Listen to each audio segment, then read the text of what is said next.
الجزائر، تیونس، لیبیا، مصر، سعودی عرب، یمن، کویت، عراق، اردن، اسرائیل، فلسطین، لبنان، شام، ترکی، یونان، بلغاریہ، البانیہ، رومانیہ، مقدونیہ، سربیا، کوسوو اور ہنگری۔ کبھی ایک سلطنت ان علاقوں تک پھیلی ہوئی تھی۔ اس سلطنت کو سلطنت عثمانیہ دا اوٹومن امپائر کہتے تھے۔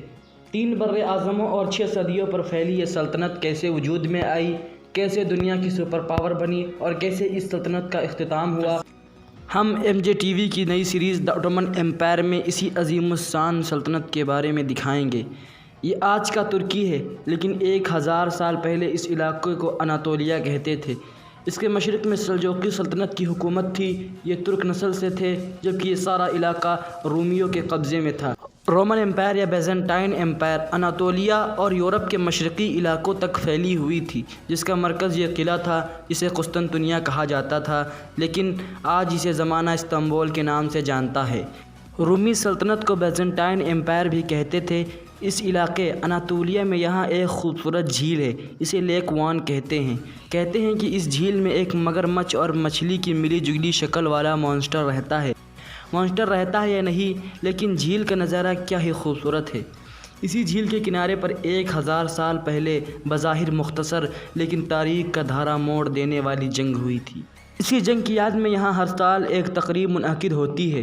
یہ تقریب اتنی اہم ہوتی ہے کہ ترک صدر بھی اس میں شرکت کرتے ہیں۔ تقریب میں ایک کھیل پیش کیا جاتا ہے جس میں ترک گھڑ سوار لگامیں پکڑے بغیر گھوڑے دوڑاتے ہیں اور بھاگتے ہوئے گھوڑوں سے گردن موڑ کر پیچھے کی طرف نشانہ لگاتے ہیں۔ آج تو یہ ایک کھیل ہے، لیکن 948 سال پہلے ان کے آباء و اجداد نے یہی سب کر کے رومیوں سے یہ سارا علاقہ اناطولیہ حاصل کیا تھا۔ ہوا یہ تھا کہ 21ویں صدی عیسوی میں اناطولیہ پر کنٹرول کے لیے سلجوقوں اور رومیوں کے درمیان جنگیں ہوتی رہتی تھیں، لیکن اس وقت یہ سارا علاقہ رومی سلطنت کے قبضے میں تھا۔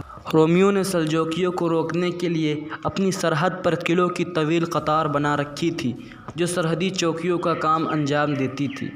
ان قلعوں میں موجود فوجی دستے حملہ آوروں کا مقابلہ کرتے تھے، لیکن یہ حملے اب اتنے بڑھ چکے تھے کہ ان کو روکنا سرحدی چوکیوں کی بس کی بات نہ تھی۔ چنانچہ رومی شہنشاہ رومانوس نے ترک خطرے کو مکمل طور پر ختم کرنے کے لیے ایک بڑی فوج جمع کی، جس کی تعداد 1 لاکھ سے زیادہ تھی۔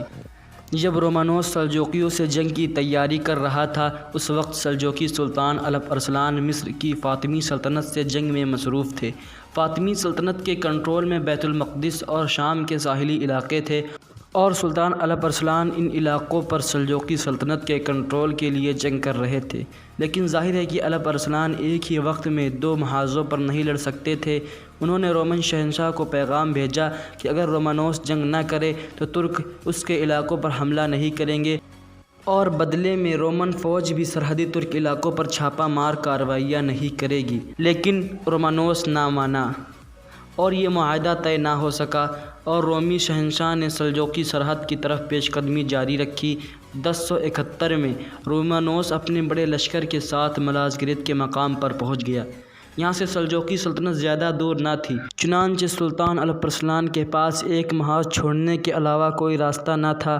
انہوں نے فاطمیوں سے جنگ کو روک دی اور رومیوں سے جنگ کی تیاری کے لیے اپنے مرکز ایران آ گئے۔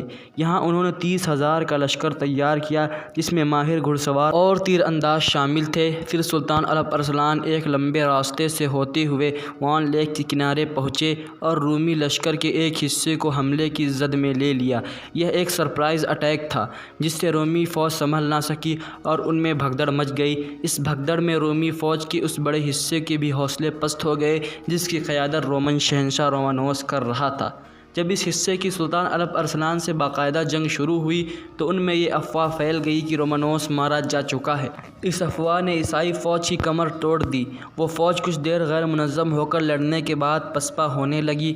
رومی جو بڑے لاہو لشکر کے ساتھ آئے تھے 24 گھنٹے میں جنگ ہار چکے تھے، لیکن جو ہونے والا تھا اس کے مقابلے میں کچھ نہ تھا۔ جنگ کے خاتمے پر ایک عام سلجوقی سپاہی سلطان الپ ارسلان کے پاس آیا۔ اس نے دھول مٹی میں اٹا ہوا ایک رومی سپاہی سلطان کے سامنے ڈھیر کر دیا۔ سلطان نے پوچھا، یہ کون ہے؟ بتایا گیا کہ یہ رومی شہنشاہ رومانوس ہے۔ سلطان نے رومانوس سے پوچھا، اگر میں تمہارے پاس اس طرح لایا جاتا تو تم کیا کرتے؟ رومانوس نے کہا، میں تمہیں قتل کر دیتا یا زنجیروں میں باندھ کر قسطنطنیہ کے بازاروں میں گھماتا۔ سلطان نے کہا، تم اندازہ بھی نہیں کر سکتے کہ میں کیا کروں گا، میں تمہیں معاف کر دوں گا۔ اس کے بعد سلطان الپرسلان نے رومانوس کے ساتھ اچھا سلوک کیا، اسے عمدہ لباس پہنایا اور عمدہ کھانا بھی کھلایا۔ اس کے ساتھ ایک معاہدہ بھی کیا جس کے تحت اناطولیہ کے بہت سے علاقے سلجوقیوں کے کنٹرول میں آ گئے۔ شہنشاہ نے 15 لاکھ سونے کے سکے سالانہ خراج اور اپنی بیٹی کی شادی سلطان کے بیٹے سے کرنے کا بھی وعدہ کیا۔ اس کے بعد رومی شہنشاہ کو آزاد کر دیا گیا، لیکن رومانوس ابھی قسطنطنیہ پہنچا بھی نہ تھا کہ اسے اس کے باغیوں نے گرفتار کر لیا، کیونکہ قسطنطنیہ میں بغاوت ہو چکی تھی اور نیا بادشاہ اقتدار سنبھال چکا تھا۔ باغیوں نے رومانوس کی آنکھیں نکال دی اور اسے قید میں ڈال دیا، جہاں وہ بہت تکلیف دہ موت مرا۔ اس دن کے بعد سے لے کر آج تک یہ علاقہ دوبارہ رومیوں کے قبضے میں نہ گیا۔ رومیوں نے اس علاقے کو واپس لینے کی بہت کوششیں کی، لیکن کامیاب نہ ہو سکے، اور یہاں وہ ترک خانہ بدوش قبیلہ بھی آباد تھا جو جانوروں کو ہانک کر گھاس کے میدانوں میں اپنی گزر بسر کرتا تھا، اور آج اس قبیلے کو دنیا قائی قبیلے کے نام سے جانتی ہے۔ سلجوق سلطنت کے اناطولیہ کے اس حصے پر کنٹرول کے بعد بہت سے دوسرے قبیلوں کی طرح یہ قبیلہ بھی اس سرسبز و خوبصورت علاقے میں رہنے کے لیے آ گیا۔ یہ قبیلہ نہایت ہی بہادر اور جنگجو قسم کا تھا۔ اس وقت جو قبائل سلجوقی سلطنت کے وفادار تھے، ان کا بنیادی کام یہ تھا کہ وہ سلجوقی سرحد کا رومیوں سے دفاع کریں، لیکن سلجوقیوں کو سب سے بڑی تباہی کا سامنا چنگیز خان کی طرف سے کرنا پڑا۔ چنگیز خان اچھے کپڑوں کا بہت شوقین تھا اور یہ کپڑے اسلامی دنیا میں بنتے تھے۔ چنگیز خان نے مسلمانوں کے سلطان خوارزم شاہ کے پاس کچھ تاجروں کو بھیجا جو ایران اور سینٹرل ایشیا کا بادشاہ تھا۔ مقصد یہ تھا کہ یہ لوگ ان علاقوں میں بننے والے بہترین کپڑے چنگیز خان کے لیے جمع کر کے لائیں، لیکن خوارزم شاہ نے چنگیز خان کے ان تاجروں کو جاسوس سمجھ کر قتل کروا دیا۔ پھر کیا تھا، چنگیز خان مسلمانوں پر ٹوٹ پڑا اور اس نے چین سے لے کر بغداد تک مسلمانوں کی اینٹ سے اینٹ بجا دی، یہاں تک کہ وہ اناطولیہ تک بھی پہنچ گیا۔ چنگیز خان کے جانشینوں نے سلجوقی سلطنت کو تباہ کر دیا اور باقی بچی ایک چھوٹی سی سلطنت جسے سلاجقائے روم کہتے تھے۔ یہ چھوٹی چھوٹی ریاستوں کا ایک گروپ سا تھا، یہ پر سلطان الپرسلان کے رشتہ داروں کی اولادیں حکومت کر رہی تھی۔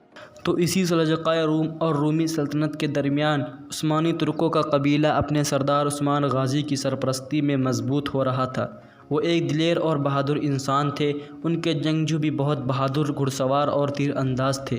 وہ اتنے ماہر تھے کہ دوڑتے گھوڑوں سے لگامیں پکڑے بغیر شکار کو نشانہ بناتے تھے۔ عثمان اپنے سپاہیوں سے گھل مل کر رہتا تھا اور اس کے اسی رویے نے اسے اس کی فوج میں ہر دل عزیز بنا دیا تھا۔ عثمان نے کچھ ہی عرصے میں گھڑ سوار ترکوں کی ایک بڑی فوج تیار کر لی۔ اس نے اپنے ارد گرد موجود ترک سرداروں کو بھی ساتھ ملا لیا۔ اب وہ اتنے طاقتور ہو چکے تھے کہ منگولوں کے چھوٹے دستے ان سے لڑنے کے بجائے کترا کر نکل جاتے تھے۔ عثمان رومیوں کی بیزنٹائن سلطنت پر حملہ کرنا چاہتا تھا تاکہ اپنی ریاست کو وسعت اور تحفظ دے سکے، لیکن اس کے راستے میں دریائے سنگارین ایک قدرتی رکاوٹ تھی۔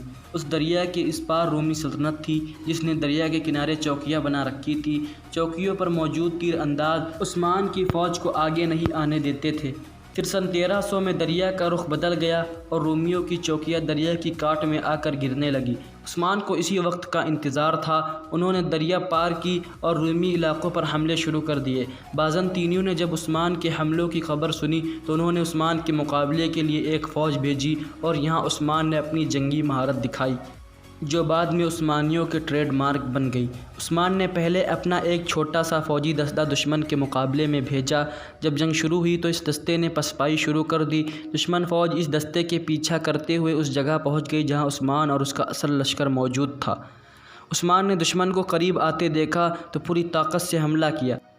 رومی فوج کو اس جنگ میں بری طرح شکست ہوئی۔ اس کے بعد عثمان نے بہت سے رومی قلعے اور شہر فتح کر لیے، ان میں ینی شہر بہت اہم تھا۔ عثمان نے اس شہر کو اپنا دارالحکومت بنا لیا۔ ان شاندار فتوحات کے بعد عثمان اب اناطولیہ میں رہنے والے تمام ترکوں کا ہیرو بن گیا۔ اب اناطولیہ کے ترک ایک ایک کر کے اس کے جھنڈے کے نیچے جمع ہونے لگے۔ عثمان کا لشکر بڑا ہو رہا تھا، لیکن رومیوں کے بیزنٹائن امپائر سے بہت چھوٹا تھا۔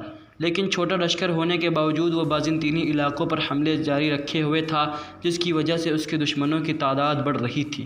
عثمان اہم معاملات میں شیخ ادبالی سے مشورہ لیتا وہ شیخ ادیب کو اپنا مرشد مانتا تھا اور شیخ ادیب کی بیٹی سے شادی کرنا چاہتا تھا، لیکن شیخ ادیب راضی نہ تھے۔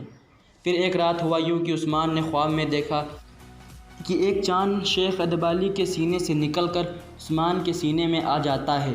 پھر عثمان کے سینے سے ایک بڑا درخت نکلتا ہے جس کی شاخیں مشرق و مغرب میں پھیل جاتی ہیں۔ پھر اس درخت کی جڑوں سے 4 بڑے دریا نکلتے ہیں اور 4 پہاڑ درخت کی شاخوں کو سہارا دینے لگتے ہیں۔ پھر ہوا چلتی ہے اور اس درخت کے پتے ایک ایسے شہر کی طرف اڑنے لگتے ہیں۔ خواب کے مطابق یہ شہر ایک ایسی جگہ پر موجود تھا جہاں 2 سمندر اور 2 بر اعظم ملتے ہیں۔ یہ شہر ایک انگوٹھی کی طرح تھا اور عثمان یہ انگوٹھی پہننا چاہتا تھا۔ اس نے یہ خواب شیخ ادیب کو بتایا تو شیخ ادیب نے کہا، مبارک ہو، خدا نے تمہیں ایک بہت بڑی سلطنت کی بشارت دی ہے اور تم میری بیٹی سے شادی کر سکتے ہو۔ تاریخ گواہ ہے کہ اس خواب کی تعبیر پوری ہوئی، جس کا آغاز یوں ہوا کہ عثمان کی شادی شیخ ادیب کی بیٹی سے ہوئی۔ بزرگوں کی بتائی تعبیر اور کمزور ہوتی بازنطینی سلطنت سے عثمان کے حوصلے اور بلند ہو گئے۔ انہوں نے 1317 میں بازنطینی سلطنت کے اہم قلعے قسطنطنیہ سے قریب ہی ایک اور قلعے بروسا کا محاصرہ کر لیا۔ یہ جنگ 10 سال تک جاری رہی اور آخر میں عثمانیوں کو فتح ملی۔ عثمان کے بیٹے اورحان نے فتح کی خوشخبری بیمار والد کو پہنچائی۔ وہ بہت خوش ہوا اور اورحان کو اپنا نیا جانشین مقرر کیا اور ساتھ ہی وصیت کی کہ موت کے بعد مجھے بروسا میں ہی دفن کیا جائے اور بروسا کو عثمانیوں کو نیا دارالحکومت بنایا جائے۔ عثمان غازی کی موت کے بعد اورحان غازی دوسرے عثمانی سلطان کی حیثیت سے تخت پر بیٹھا اور بروسا کو اپنے والد کی وصیت کے مطابق اپنا نیا دارالحکومت بنا لیا، لیکن اب یہ سلطنت خطرات سے گھری ہوئی تھی۔ یہ خطرات صرف رومیوں کی طرف سے ہی نہیں بلکہ ترکوں کی ایک اور سلطنت کی طرف سے تھے جس کا نام کیراسی تھا۔ اب یہ ممکن تھا کہ کیراسی اور رومی مل کر عثمانی سلطنت کا خاتمہ کر دے۔ پھر قدرت نے سلطان اورحان کو وہ موقع دیا جو کسی سلطان کو صدیوں میں ملا کرتا ہے۔ یہ موقع کیا تھا اور یہ کیسے ممکن ہوا کہ جو سلطنت عثمانیہ رومیوں کے سامنے ایک چھوٹی سی ریاست تھی، وہ ایک ہی سلطان کے دور میں یوں پھیلی کہ رومیوں کے مغرب میں بھی عثمانی تھے اور مشرق میں بھی عثمانی۔ یہ سب ہم آپ کو دکھائیں گے لیکن سلطنت عثمانیہ کی دوسری قسط میں۔ اگر آپ محمد بن قاسم اور فتح سندھ کے بارے میں جاننا چاہتے ہیں تو ڈسکرپشن میں دیے گئے لنک سے دیکھ سکتے ہیں۔ آج کے لیے اتنا ہی، جلد ملتے ہیں آپ سے نئے ویڈیو میں۔ اگر ویڈیو پسند آئے ہو تو ویڈیو کو لائک کریں اور چینل کو سبسکرائب کریں۔ السلام علیکم، خدا حافظ۔